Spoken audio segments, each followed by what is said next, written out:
रमेश जी, जो जो इलाके हैं, जो गांव हैं, जिनका संपर्क अब कट चुका है, जहां तक हम नहीं पहुंच पा रहे हैं, उनसे संपर्क नहीं हो पा रहा है, कोई ऐसा तरीका है, जरिया है कि वहां तक पहुंचा जाए? क्योंकि खाना तो उन्हें एरियल हेलीकॉप्टर्स के जरिए पहुंचाया जा रहा है।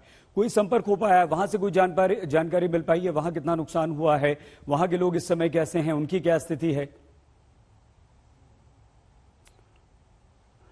अभी हमारे पीडब्ल्यूडी के लोग और डीजीपीआर के चीफ इंजीनियर कल भी मेरे साथ वहां पर थे और वो लगातार उनकी पूरी टीम जुटी हुई है कि कैसे करके उस रास्ते को खोला जाए, वैकल्पिक फिलहाल कोई व्यवस्था की जाए। लेकिन उन गांवों में लगातार हेलीकॉप्टर से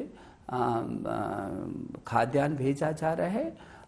एक दो गांव में स्वास्थ्य की दृष्टि से किसी की तबीयत खराब होने पर उनको एयरलिफ्ट किया गया। तो सभी गांवों में रेगुलर संवाद है, किसी प्रकार की कोई कठिनाई गांव के लोगों को नहीं है।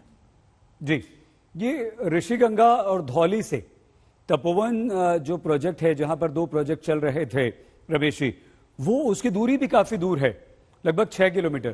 तो क्या ये हम माने कि ये जो 6 किलोमीटर का पूरा इलाका है, वहां पर जितने भी गांव हैं, जितनी भी बस्ती है, वो कहीं ना कहीं किसी न किसी तौर से प्रभावित हुई है? और इस बारे में कोई प्रशासनिक अधिकारियों से आपकी चर्चा हुई, जानकारी मिल पाई है?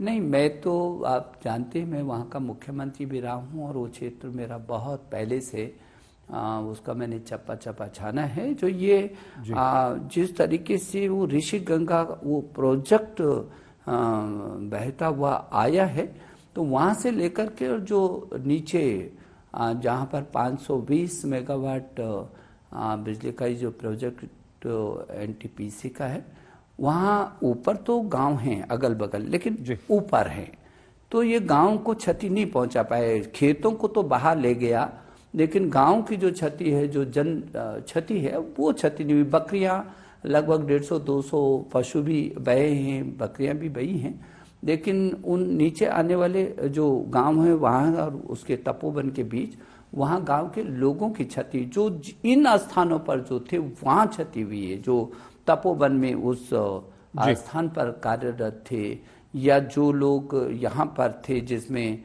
2 पुलिसकर्मी भी थे, तो उन स्थानों पर तो क्षति हुई है, बाकी उस दूरी पर कोई क्षति नहीं हुई है।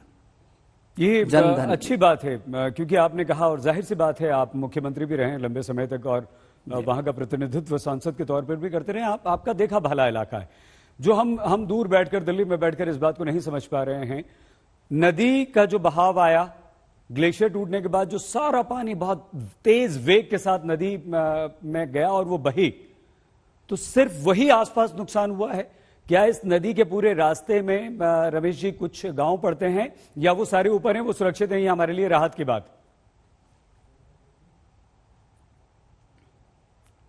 जी, आज जो ग्लेशियर टूट करके जिस तरीके से उस पूरी परियोजना पर आया और बहुत तेजी से, आपने तो देखा है उसके चित्रों को, जो बहता चला आ गया वो नीचे, तो ये बड़ी अच्छी बात ये हुई कि जो रेणी गांव इधर बगल में दोनों तरफ ये जो तल्लर मला जो रेणी गांव है, वो गांव बहुत सुरक्षित बचा। पूरा गांव नीचे के तो मकान क्षतिग्रस्त हुए हैं, बल्कि एक जो वृद्धा माता जी थी उनको बाद में साइड से निकाला है, और 2 लोग वहाँ पर जो गांव के नीचे काम कर रहे थे वो बहे हैं।